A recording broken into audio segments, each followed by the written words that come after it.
Welcome to Burning Bright, a weekly podcast presenting poetry and prose from Passenger. Johanna DeMay is a third-generation American, but spent her childhood in Mexico.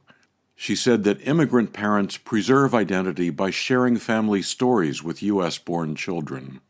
And, she said, it's no different in my own family. Here's her poem, Oral History Project. Fingers arched over his keyboard, my 11-year-old grandson Aaron calls me to the kitchen table. Where were you born? When? Family name? Hebrew name? Which relative came here first? Why? My father, just 14, ran away from Vitebsk to join the Russian army, fight in the Great War. They turned him away. He had hammer toes. Spiked eyebrows punctuate Aaron's surprise, like before and after question marks in Spanish. Yes, hidden toes, just like yours. With ordinary toes, he might have become a soldier, died on a frozen battlefield. My grandson glances at his bare feet. What's your favorite memory of him? When we crossed the bay to Roqueta in a motorboat, he swam across. Mother muttered about riptides, jellyfish, sharks. Playful as a seal, he plunged past breakers, rose from the water a shimmering merman, bellowed, "I'm hungry, let's eat." Keyboard forgotten, Aaron cracks his knuckles. What made Great-Grandpa Sam so brave? I shrug. He survived a pogrom. How do you spell pogrom?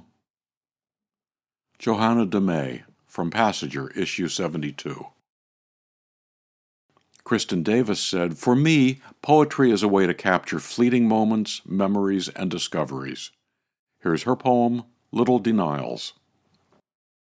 I can't say what inspired me to sell chiclets door to door on our dull loop of split levels, or why my mother bought a dozen boxes of gum, cellophane wrapped, which I took without asking.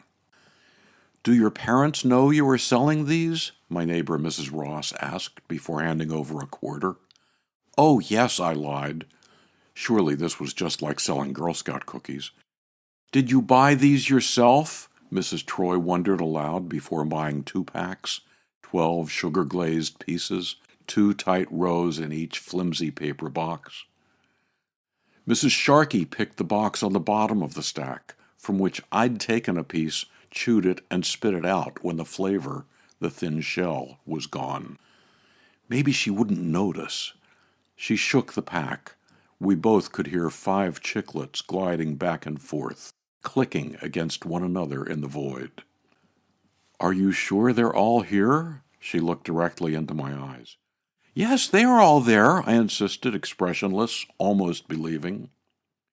She hesitated, pressed her lips together, gave me the quarter.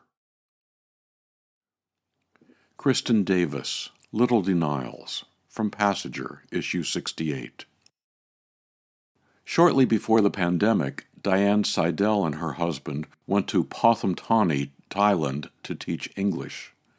Here's an excerpt from her recounting of the experience. Our class looks like a little platoon. The tiny children stand, arms distance apart, toes lined up on a seam in the playground's artificial turf. Each kindergartner is in uniform, plaid shorts or skirt and blue shirt. Each shirt has a child's name embroidered on the right breast, which will make our first day at Pathum Thani Prep a little easier. Some stare, some smile shyly at my husband Steve and me, their new teachers. According to the schedule teacher Mahalia has created, we will lead the morning assembly starting next week. How will we learn these songs and whatever others come next? Will we rely on 4-year-old Ivy to lead the singing? A slow, sweet melody fills the air, and on this cue, all the children sit down. I'm impressed with their posture. No one is slouching, and their little legs are folded into beautiful lotus poses. The music swells, and the children take in a deep, audible breath. Their hands move, as if to guide the air toward their faces, which grow visibly calmer as they sing, I'm breathing in, I'm breathing out as flowers bloom. A dozen pairs of little hands form petals, slowly rotate and rise. I watch little chests rise and fall with alternating lines of the song as the verse repeats. At an instrumental interlude, the children gently cover their faces and turn their gazes inward. The gesture brings a flash of memory from my childhood. My grandmother is covering her face while chanting the blessing over the glowing Sabbath candles.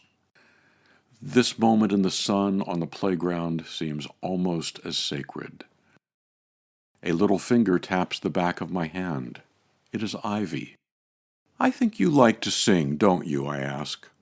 "Oh, yes, I do, do, she assures me. An excerpt from Pathamtani Tales by Dian Seidel, from Passenger, issue 70. To subscribe to or learn more about Passenger and its commitment to writers over 50, go to passengerbooks.com. You can download Burning Bright from Spotify, Apple and Google Podcasts, Audible, and a host of other podcast apps. For Kendra, Mary, Kristin, Roseanne, and the rest of the Passenger staff, I'm John Shore.